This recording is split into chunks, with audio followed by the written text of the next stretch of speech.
Have you ever dreamt of exploring the universe, traveling to other solar systems or distant galaxies? Well, as we all know today, at this point in time, it is not feasible in real life. However, there is a video game developer called Hello Games that is currently working on a video game called No Man's Sky. And with this game, they hope to bring this dream to fulfillment in the virtual world. Not many people know about No Man's Sky or know very little about it.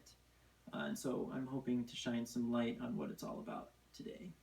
It's pretty nerdy, but I've spent some time researching the game since it was first announced in 2013. Just read articles and watched different interviews of the video game developers themselves just to learn about how the game was created and what it's all about. So today I'd like to share a little bit of what I've learned. I hope to show you how ingenious the design behind the game is, how expansive the universe is within the game, and also what there is to do within the game. And I have a video demonstration here that's going to play while I speak that shows a little bit of the game as well. So the way that the game was designed was using procedural generation, and what that means is that the game creates itself in a way. To do that, the developers just set up guidelines for the game when they're creating it. They don't actually go in and explicitly design every tree or this beach or the plants in the water. They don't place all of those things there themselves. Instead, they set up guidelines. And these guidelines are different variables. Variables that would determine the size of a planet, maybe the distance of one planet from another, the color of the trees, the different land formations, even the ships themselves, the type of ships, the shapes of the ships, the temperature of the planets, the animals that are on the planets. The list goes on and on and on. And for each of these variables, they set a range that they can vary from.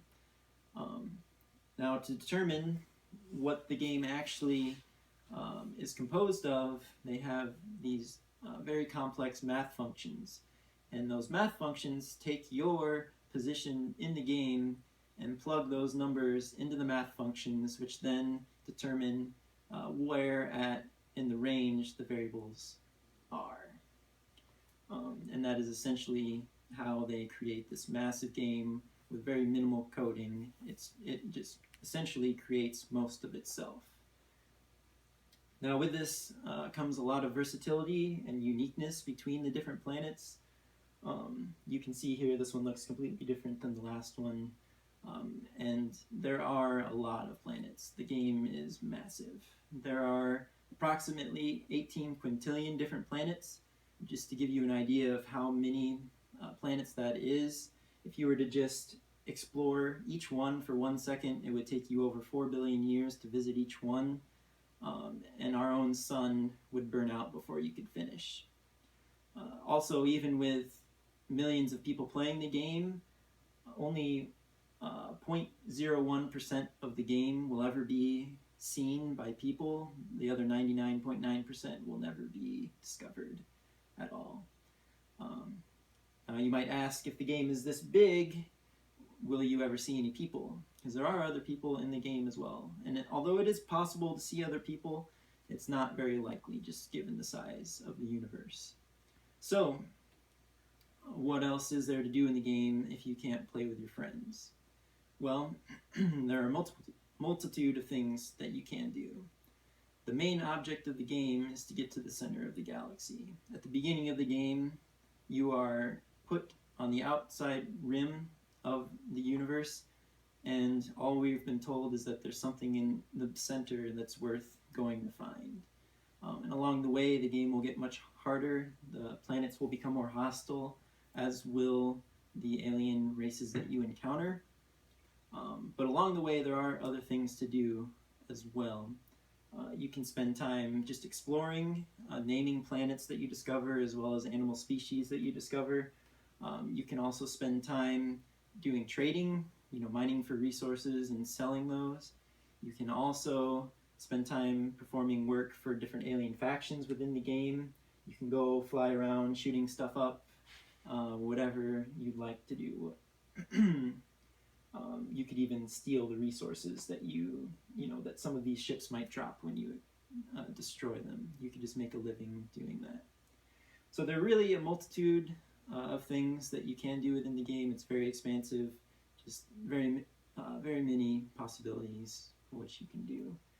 So in conclusion, I hope today you've learned a little bit more about this game, just how ingenious the design is behind the game itself, as well as just the massive size, as well as the things that there are to do within the game. Hello Games has put together an incredible effort bringing the dream of exploring an entire universe, not to life exactly, but to the next best thing that we can do right now. And I hope you all give it a try when it comes out this August. Thank you.